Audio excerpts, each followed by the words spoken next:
Obviously, retiring is a super big deal and you want to get it right. You want to do it well. And so in this video, what we're doing is we're going through a bit of a checklist, some to-dos, some things to take care of before you retire. Number 1, save hard. Yes, I know this is pretty obvious and self-explanatory, but at the same point, this is really when all of the dollars matter. And you don't just want to save money, although obviously that's something that you do want to do, but you also want to save the amount of taxes that you pay. And you also want to save yourself from unnecessary expenses. During this period, you want to be super intentional and fire on all cylinders. This is the home stretch. Number 2, smash debt. Yes, you can carry debt into retirement, but it is not ideal at all. And now I know it's not always possible for everyone, but if it is possible for you, you want to eliminate all of the debt that you can before you retire. Yes, even mortgage debt. Because not only does it require you to have a bigger income so that you can make the payments, which usually means that you have to pull more money out of your cash and investments to make it happen, which in turn drains them quicker, but it's also an emotional weight on you throughout your retirement. It is a literal and total drag. Now, of course, as with most things, there can be exceptions to the rule, such as having a rental property where the income more than offsets the mortgage payments that you have. But even then, you gotta be careful and make sure you have big fat safety margins built in, because as we've seen, interest rates do not ask for your permission before they move. Number 3, build a war chest. If you haven't seen my video on having solid cash reserves, also known as a war chest, then I highly recommend you do. But basically, the moral of the story is that having a solid chunk of money that is not invested in anything volatile and that is totally accessible to you at a moment's notice, such as something like a high-interest savings account, is very wise. Not only can this save you in times of trouble, but just knowing that you have it, knowing that you have the safety margin available, does a ton for you psychologically throughout retirement. It is a de-stressor, big time, and I highly recommend that you build a juicy one before you retire. Number 4, pay for big, upcoming expenses up front. If you have a roof that needs fixing or a deck that needs replacing, or if you know that you have a vehicle purchase that you want to make for early in retirement, pay for those things in advance of retiring. Now, you don't literally need to actually pay for them before you retire, but make sure that you have the cash set aside for those expenses that you have coming up. Now, as with many things, there can be exceptions to the rule here as well. Like, let's say you plan on downsizing right after you retire. Well, normally in that process, you're going to end up with a big injection of cash into your situation. So that could fund a bunch of those goals. Or maybe you know that you have an inheritance coming. Be careful with that one. But if you know that it's for sure coming soon, then you could set aside the cash mentally for those expenses that you have coming up. But the point is, take care of what you know is coming before you turn the paychecks off. Number 5, figure out what you're going to do with your time. This is actually a big deal. There is plenty of research that shows that when you transition from working to retirement, it can have serious effects on you mentally, emotionally, physically, etc. So it is wise to come up with a game plan for what you plan to do with all of this newfound free time. Things that give you purpose, enjoyment, physical activity, and human engagement. Make plans to travel, volunteer, dive into your hobbies, start a business that you enjoy, invest time into your family, whatever. Basically, stay engaged and do not fade away. The degree to which you do this and plan to do this will definitely affect how much joy you get out of this stage of your life. Number 6, nail down the budget. Now, this can be a little bit tricky, especially if you're like me and you've never lived by a budget before. But either way, you need to know at least a reasonably good estimate of what you expect to spend. Otherwise, how will you ever know if you have enough to pull it off? I'll include a link below to a free budget planner that you can use if you like. Now, budgeting is pretty self-explanatory, so I don't want to beat it with the stick here, but I will say this. Most people do not spend a static amount all the way through their retirement. Now, there is inflation that you have to factor in, but in real terms, after inflation is taken out, what we see is that most people actually start to spend less as they age. In the retirement plans that we build, it is really common for us to build out a go-go stage where you're up to more, you're spending more, you're doing more, a slow-go phase where you start to wind things down and spend a bit less, and no-go phase, which in this period you may have higher health costs, but now you're not spending money on pretty much anything else.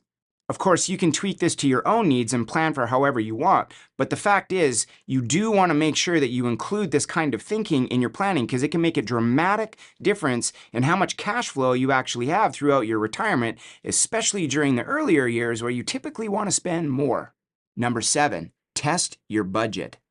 This is a very good idea. You want to make sure that your budget is doable. So if at all possible, a year or two before you retire, you want to start living off of what you expect your budget to be in retirement.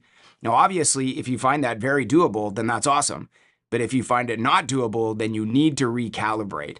And even if you do need to recalibrate and have to readjust and rethink things, that is a way better thing to do before you retire than after you retire and start running out of money. Number 8, think through your work pension and group RRSP options. If you're lucky enough to have a pension at work or a matching group RRSP, then you definitely want to carve out some time to make sure that you know what kind of plan you have, how it works, and what your options are at retirement. Defined benefit pensions. These are the holy grails of pensions because they promise a certain amount of money for the rest of your life. But there are a number of options and different details that can affect the amount that you will actually get, such as the amount your spouse will get when you pass away, the amount of time that your pension is guaranteed for, when you plan to start taking it, whether it's indexed to grow with inflation, etc. With many of these plans, you actually even have the option of transferring out the full cash value of them so that you could manage them on your own if you want to. Now, I almost never recommend that somebody do that, but the point is you want to know what your options are so that you can figure out what the right move for you is. Defined contribution pensions and group RRSPs. Now, these plans are great too, but the amount that you will get from them is not guaranteed. The amount that you will get is actually just a function of how much money went into the plan over the years and the different investment choices that you picked along the way. An important thing to note here is that these plans can actually get really quite big over time. And when you retire, they'll just sit there and they'll just stay in the investments that you had them in unless you do something about it yourself or unless you transfer them out. Now, there's a chance that all of that could work out for you, but there's also a chance that dealing with a 1-800 number for something that is this important to your future can get very old very quick. So you may want to look at moving these funds to a competent firm that you trust to manage the money for you, or even to a platform where you can manage them yourself. The last thing I want to mention here is about defined contribution pensions specifically. Once you are done being employed by a company, these pensions roll over into a locked-in account, which is pretty much the same as an RSP, but there are just some additional rules for when and how you can access them. But depending on a few different factors in the province that they're registered in, you may be able to unlock some or all of it, which is great. So again, just know what you have and know your options. Number 9, know your public pension plans. In Canada, we have 2 primary public pension plans. We have the Canada Pension Plan, or CPP, and Old Age Security, or OAS. With both of these plans, you have options for when you can start taking them. And what you choose will definitely have an impact on how much money you'll get out of them for the rest of your life. But it is not just about the dollar amount. There's quite a bit at play here, such as what other accounts you have, other sources of income. So you really want to think through the timing of your CPP and OAS benefits very carefully. Now, I've done a full deep dive video on CPP and OAS that will tell you everything you need to know, so I'm not going to repeat it all here. I'll just put a link below so that you can check it out anytime you like. And I'll also post a link below to Service Canada so that you can find out your estimated benefits for these plans if you want to. Number 10, figure out how much money you'll need. Now, once you have your budget, you need to figure out if you have enough cash and investments to actually fund it. And this can get a little bit complicated because you have to tally up all the regular sources of retirement income that you expect to have, such as pension income, CPP, OAS, rental income, etc. And then you need to figure out what the difference is between all of those sources and how much money you actually want each month. And this will tell you how much you need to pull out from your cash and investments each month.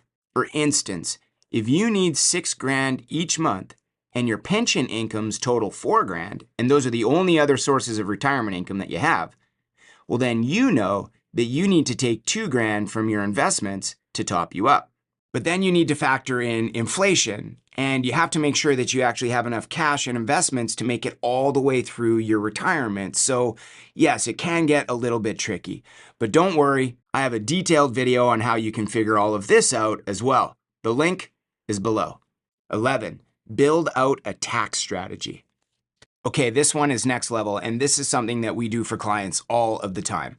Basically, you can save a ton in taxes and therefore give yourself way more cash flow to work with throughout retirement if you carefully think through how much to pull from which account and when. Now, we have lots of videos on this as well, but that's because it's such a big deal, especially when you marry it with strategic CPP and OAS timing, which you should do. For some people, taking more money from their RRSPs early can be great. But for others, it can be better to blend the income from multiple different accounts to make sure that they stay below certain aggressive tax rates. But everyone's situation is different, and so you want to make sure that you figure out the right way to do it for yourself. And sometimes it can be different in the first phase of retirement than it is in the later ones.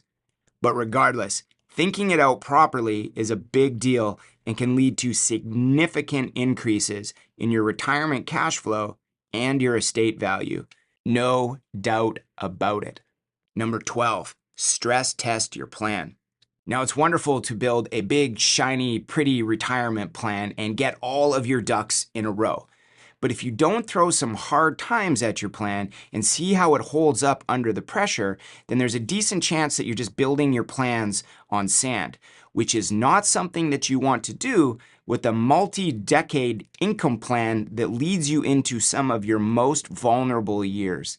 What we like to do when we build out plans is throw in some big heavy-duty events like a big fat market crash a year after you retire, which is pretty much the worst timing possible.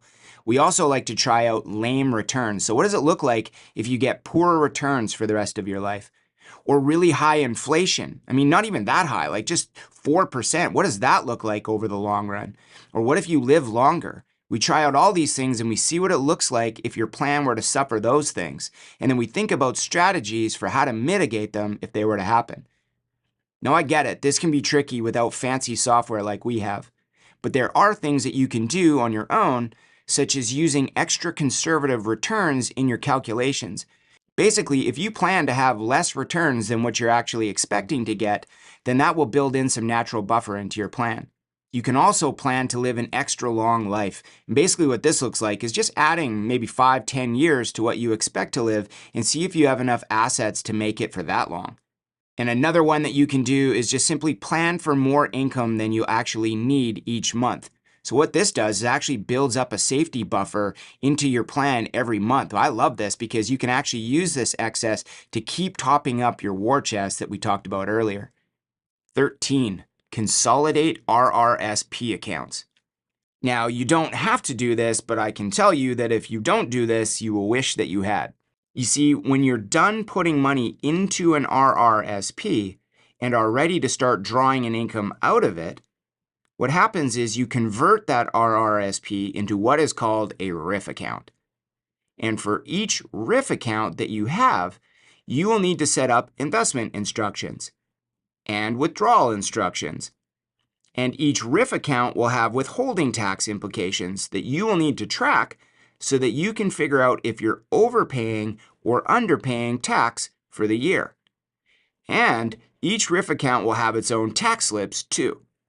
So if you have a bunch of RRSP accounts, save yourself the headache and roll them into 1 or 2 at most, and then convert them into a RIF. Keep it simple. 14, find out if you can keep your health insurance.